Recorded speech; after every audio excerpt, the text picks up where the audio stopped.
Title: Doomscrolling: How to Break Free from the Mental Trap. It's 1 a.m. Your eyes are burning, your thumb is starting to ache, but you just can't seem to put your phone down. A shocking headline about the economy. A gut-wrenching video from halfway across the world. An angry comment section, debate that just keeps going. With every scroll, you're pulled deeper in, and you can feel the anxiety building. But you can't look away. This isn't just a bad habit. It's a mental trap, and it's called doom scrolling. You see, our brains are hardwired with something called a negativity bias. Think of it as an evolutionary safety feature. It kept our ancestors alive by making them hyper-aware of any potential threats. The rustle in the bushes that could be a predator, their brains paid extra attention. Today, that same threat detection system is being triggered by an endless river of digital bad news, keeping our bodies in a constant, low-grade state of fight or flight. This cycle isn't your fault, but taking the power back is your responsibility. And we can start right now. So, why on earth do we do it? Why do we actively choose to consume content that makes us feel so awful? It's a tricky combination of our own psychology and the way technology is designed. When we scroll, we're looking for information, for answers, hoping it will make us feel more in control of an uncertain world. But here's the catch. The platforms we use are built to keep us hooked.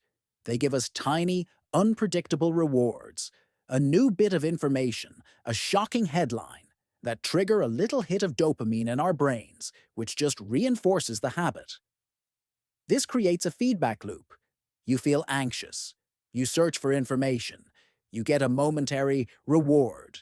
And then the anxiety rushes back in, starting the whole thing over again. This vicious cycle has a real cost. Study after study shows that drowning in negative news is linked to higher levels of anxiety, depression, and stress. It messes with our sleep, especially when that late-night scrolling overstimulates the brain, making it harder to fall asleep. It can even show up physically, leading to things like headaches, fatigue, and even high blood pressure. We start our days already feeling drained and end them completely overwhelmed, trading our peace of mind for a sense of connection that, ironically, often leaves us feeling more alone than ever. The good news? You can absolutely break free.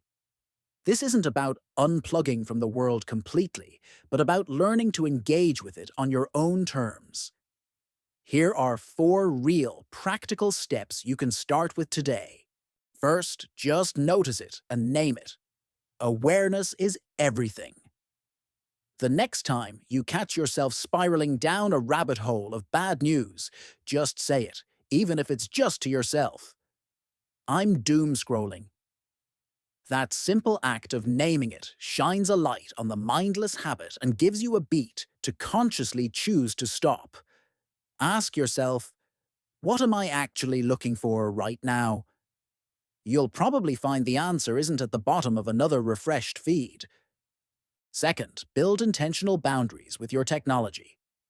This could mean setting firm time limits for social media and news apps. Your phone probably has a built-in feature for this. Even better, create some physical distance. Leave your phone to charge in another room overnight. Using a classic alarm clock instead of your phone's alarm can remove the temptation to start and end your day with a scroll. That little bit of space can work wonders for your mind's ability to decompress. Third, become the curator of your own digital world. Your feed is like your digital home, so make it a place you actually want to spend time in. Don't be afraid to mute or unfollow accounts that consistently pump out panic and outrage. This isn't about being ignorant, it's about being protective of your mental energy. Then actively seek out and replace them with accounts that focus on solutions, your hobbies, humor, or art, anything that makes you feel good. Intentionally looking for positive content helps fight back against that negativity bias that keeps us glued to the bad stuff. And fourth, have a replacement habit ready to go. When you feel that urge to scroll out of boredom or anxiety, have a go-to activity lined up. It could be as simple as putting on a favorite playlist, stepping outside for 5 minutes of fresh air, reading a chapter of a book, or just doing a few quick stretches. By redirecting that impulse, you're actively rewiring the part of your brain that drives the habit, swapping something that drains you for something that restores you. Look, breaking a habit this deeply woven into our daily lives isn't a walk in the park, and it's okay if you slip up sometimes. The point isn't to be perfect, it's about making progress. So, celebrate the small victories. Every time you choose to put your phone down, every morning you don't immediately check the news. Be kind to yourself through the process. What's worked for you? If you have a strategy that's helped, share one tip in the comments below. Your idea might be the exact thing someone else needs to hear to help them break their own cycle. Plus, reading through the comments will build a little community of support right here. You are not powerless in this. By seeing the trap for what it is, understanding the price you're paying, and taking these small conscious steps, you can get out of the loop. You can choose to stay informed without being constantly inundated. You can get your time back, your focus back, and most importantly, your peace of mind back. The world will still be there when you look up from the screen, but you'll be able to meet it with a clearer head and a calmer spirit. Thanks for watching.